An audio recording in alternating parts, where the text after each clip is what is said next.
ഇന്നത്തെ ഏറ്റവും പുതിയ സിനിമ വാർത്തകളിലേക്ക് ഇവർക്കും സ്വാഗതം. ഈ ആഴ്ച ഏപ്രിൽ 20-നാണല്ലോ വിജയ് നായകനെത്തിയ ഗില്ലി എന്ന സിനിമയുടെ റീ റിലീസ്. വിജയ് ത്രിഷ കോമ്പോയിൽ തിയേറ്ററുകളിലേക്ക് എത്തിയ ഗില്ലി എന്ന സിനിമയുടെ റീ റിലീസിന് ഇതിനോടകം തന്നെ വൻ വരവേൽപ്പാണല്ലോ ലഭ്യമായി കഴിഞ്ഞിരിക്കുന്നത്. തമിഴ്നാട്ടിന് പുറമെ കേരളത്തിലടക്കം റിലീസുള്ള സിനിമയ്ക്ക് കേരളത്തില് നിലവിലെ മലയാളം സിനിമയുടെ പ്രതാപകാലത്തിൽ പോലും ഒരു തമിഴ് സിനിമയുടെ റീ റിലീസ് ആഘോഷിക്കുന്ന ഒരു കാഴ്ചയാണ് സിനിമയുടെ ബുക്കിംഗ് സ്റ്റാറ്റസിൽ നിന്ന് വ്യക്തമാക്കുന്നത്. ഇതിനോടകം തന്നെ സിനിമയുടെ ബുക്കിംഗ് ആരംഭിച്ച വിവിധ തിയേറ്ററുകളിൽ ഫാസ്റ്റ് ഫിലിംഗ് ഷോസ് കാണാനായിട്ട് ഇടയായിട്ടുണ്ട്.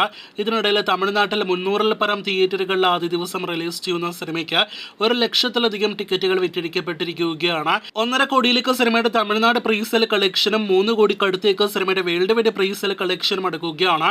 ആദ്യ ദിവസം തമിഴ്നാട്ടിൽ മാത്രം 5 കോടി രൂപയ്ക്ക് മുകളിൽ കളക്ഷൻ വരാനുള്ള സാധ്യതകളുണ്ട് എന്നാണ് തമിഴ്നാട് മീഡിയാസ് പുറത്തുവിടുന്നത്. മറ്റന്നാൾ റിലീസ് ചെയ്യുന്ന ഗില്ലി റീ റിലീസ് കൂടുതൽ അപ്ഡേറ്റുകൾ കേട്ട് കാത്തിരിക്കൂ. ഉണ്ണി മുകുന്ദന്റെ ജയ് ഗണേഷ് എന്ന സിനിമയുടെ ഇന്നത്തെ കേരള ട്രാക്കിംഗ് പുറത്തു വരുമ്പോൾ കഴിഞ്ഞ ദിവസങ്ങളിൽ ഇതുപോലെ കളക്ഷൻ ഇടിവാണ് സംഭവിച്ചിരിക്കുന്നത്. ഇന്നലെ ഇതേ സമയം 9 ലക്ഷത്തിന് മുകളിലായിരുന്നെങ്കിൽ ഇന്ന് 7 ലക്ഷത്തിന് മുകളിൽ മാത്രമാണ് കേരള ട്രാക്കിംഗ്. അപ്പോൾ ഇന്ന് 15 ലക്ഷത്തോളം കേരള ഗ്രോസ് പ്രതീക്ഷിക്കുന്ന സിനിമ ഇന്നത്തോടെ 2 കോടി 50 ലക്ഷം 2 കോടി 60 ലക്ഷം റേഞ്ചിൽ കേരള ഗ്രോസ് 8 ദിവസങ്ങൾ കൊണ്ട് നേടിയെടുക്കുന്നതാണ്. ഇന്ന് വിദേശ രാജ്യങ്ങളിലെ ഗൾഫ് രാജ്യങ്ങളിലടക്കം റിലീസ് ചെയ്ത സിനിമ നാളെ റെസ്റ്റ് ഓഫ് ഇന്ത്യ മേഖലകളിൽ കൂടി റിലീസ് ചെയ്യുകയാണ്.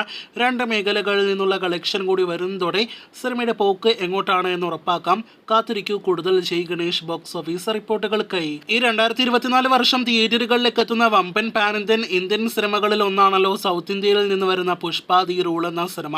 അല്ലു അർജുന നായകനാക്കി സുകുമാർ സംവിധാനം ചെയ്യുന്ന സിനിമ തിയേറ്ററുകളിലേക്ക് എത്താൻ ഇനി മാസങ്ങൾ ബാക്കി നിൽക്കവേ ഓഗസ്റ്റ് 15-ന് തിയേറ്ററുകളിലേക്ക് എത്തുന്ന സിനിമയുടെ വമ്പൻ റെക്കോർഡ് പ്രീ സെയിൽ അപ്ഡേറ്റുകളാണ് പ്രേക്ഷകരിലേക്ക് എത്തിക്കാനായിട്ടുള്ളത്.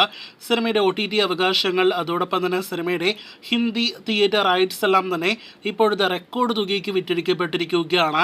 ആദ്യ ഭാഗം വമ്പൻ കളക്ഷൻ നേടിയെടുത്ത ഹിന്ദി മേഖലയിലേക്ക് സിനിമയുടെ തിയേറ്റർ റൈറ്റ്സ് ഏകദേശം 200 കോടി രൂപയ്ക്ക് വിറ്റഴിക്കപ്പെട്ടു എന്നാണ് ഇന്ന് പുറത്തു വന്നിരിക്കുന്ന റിപ്പോർട്ട്. നോർത്ത് ഇന്ത്യയിലേക്ക് വൻ തുകയ്ക്കാണ് സിനിമയുടെ തിയേറ്റർ റൈറ്റ്സ് വിറ്റഴിക്കപ്പെട്ടത് എന്ന കാര്യത്തിൽ ഒരു സംശയവും വേണ്ട.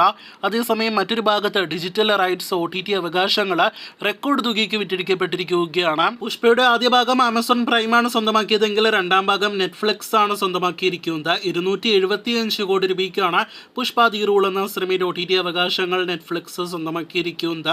അങ്ങനെ ഈ പറഞ്ഞ 2 ഡീലിലൂടെ മാത്രം 475 കോടി രൂപ സിനിമ പ്രീ ബിസിനസ് കളക്ഷനിൽ ഉൾപ്പെടുത്തിക്കൊണ്ട് നേടിയെടുത്തിരിക്കുകയാണ്. അല്ലു അർജുൻ സിനിമയുടെ പ്രീ ബിസിനസ് തരംഗം അങ്ങനെ തുടങ്ങിക്കഴിഞ്ഞിരിക്കുകയാണ്. കാത്തിരിക്കൂ കേരളത്തിലേത് ഉൾപ്പെടെയുള്ള സിനിമയുടെ തിയേറ്റർ റൈറ്റ്സ് ആര് സ്വന്തമാക്കി എത്ര കോടിക്കെല്ലാം തന്നെ വിറ്റഴിക്കപ്പെട്ടു എന്നൊക്കെ ഭാവിയിൽ അറിയാനായിട്ട്.